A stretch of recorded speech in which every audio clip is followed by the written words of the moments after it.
The CEBL draft format needs to change immediately. That is a bold statement, you might say. You might also say, didn't they just change the format? To that last part, I tell you, I know I'd start creating this video before the announcement had gone out, but I will say this. What they have done is still not enough. The Canadian Elite Basketball League is Canada's premier professional basketball league. There needs to be a better way for young Canadian basketball players to enter this league and get their first professional opportunities. I want to preface that this is not a video completely dunking on the league's draft process, but this is a video on how the league can make the process better, while also adding some sort of fan entertainment value and making something fans can look forward to. In this video, I want to highlight what the league's draft process was and currently is, what is good and bad about that process, then sharing what I feel could be a better system with those positives and negatives. Let's get straight into it. Since the league's first season in 2019, U Sports players have been drafted into the CEBL. An agreement was made before the inaugural year between the two organizations that student athletes could participate and not lose their collegiate eligibility. This was a groundbreaking and unique opportunity that the CEBL was presenting, a great starting point to give young Canadian players the chance to get professional experience. The draft is eligible for players currently participating or recently graduated from a U Sports or Canadian Collegiate Athletic Association program. The true first U Sports draft, as it was called then, was in 2020. It was 3 rounds, which each of the 7 teams that were in the league at that time got a selection. Players like TJ Lal, Kadre Gray, Lloyd Pandy, and Ale Louis were selected in that first rendition. All of those players have truly made their mark on the league since being drafted. 2021 followed the same format, while 2022 was updated to 2 rounds as 3 new expansion teams joined the league. It stayed at 2 rounds for another 2 seasons, eventually returning to 3 rounds in 2024 and stayed that way for 2025. The introduction of CCAA players being eligible was introduced in 2024. While in principle, this idea is good. Having a true draft with selections allows for there to be some sort of fanfare and a bit of a spectacle for the players to generate some buzz that these young athletes may not have gotten. We must remember that U Sports basketball generally across the country is still growing in popularity, and the CEBL is a large platform for them to gain notoriety. I would even argue the draft show they created for 2025 was a great way to announce each team's selection.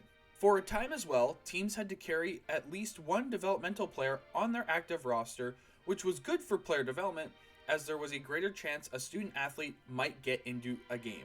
This is unfortunately where I have to say the positives stop.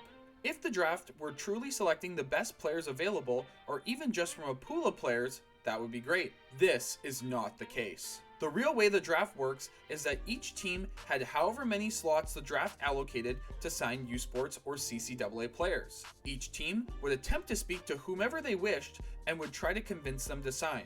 Most of the time, as the CEBL is a summer league, teams would go after players who either played for a university in their city, lived there, or both. There would be rare occasions that players would travel, but these were mainly athletes who had already graduated. When it comes to the draft process for 2026, the league has decided to go away from the draft format and essentially do what they already were doing, but rebranding it as signing day. More on that a bit later. With these formats, there is some choice for the athletes though. If they wish to not participate, they can decline to join a team, or if they do wish to play, they can essentially choose who they'd like to play for if they have the options. This can put the teams, along with the league, at a disadvantage if athletes decide not to participate, hurting the theoretical talent pool, not being able to showcase the best Canadian university players the country has to offer. This does not include the athletes who haven't already gone down south to play in the NCAA. The best example of an athlete not joining the CEBL is last year's U Sports Player of the Year, Nate Petrone. He opted not to play in the league as it was rumored he did not see the value in participating. The reason I bring this up is that it means that the level of player is lower than it could be, leading to many of the franchises to select a player only to eventually release them after training camp, not even giving those players a chance to get playing time in games. It starts to feel like the purpose of the draft becomes null and void if the best players aren't going to take advantage of the opportunity. We have seen some student athletes use this as a chance to elevate their game in the last few years, names like two-time U Sports Development Player of the Year Simon Hildebrandt, Aaron Rooms, and Isaac Simon. Along with player commitment issues, I believe there is also a tie into player retention. With the CEBL having only one-year contracts for players, along with many other stipulations, this is also extended to players drafted. After an athlete is drafted into the league, their rights are not bound to the team that selected them. That player essentially becomes a free agent and can either be redrafted the following season or sign with any team in the league. This does not promote a player to have any attachment to a franchise if they participate in the draft. It also cannot be a good experience for an athlete to be drafted to a team, released before the season begins, and then want to return again if there is no incentive or retention from the club via a multi-year commitment or some other ruling. This all leads back to my statement at the beginning of the video. The league's draft format needs to change, and while they have done so, it's not what I believe to be the right decision. Was the process before correct? I wouldn't say so. Is what they have decided to do for this season right? I'm not sure about that either, as it is essentially what it was before, just without all the extra entertainment.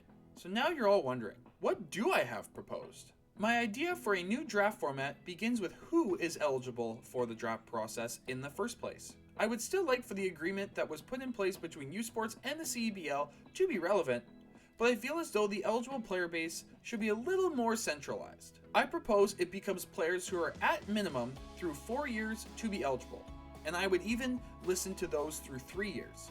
In general, this would allow for better players to more than likely be in the draft pool, meaning that there would be a higher chance players may stick on rosters and get opportunities to play.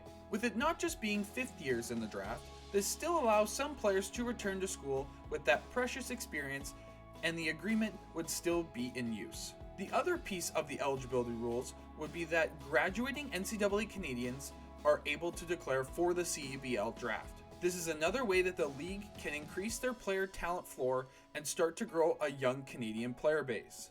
Just because a player goes down south to play against better competition should not be the reason they get ignored by the league. If the CEBL wants to see continued improvement from their Canadian player base, there should be no exceptions for those who choose to play elsewhere. The goal should be to try and get the best players to return home and invite them to play in the league. As I have outlined, the main reason that these older, more experienced players would be eligible is for the simple fact that the likelihood the level of player would be better. The other reason is that they may be more willing to move anywhere in the country to play.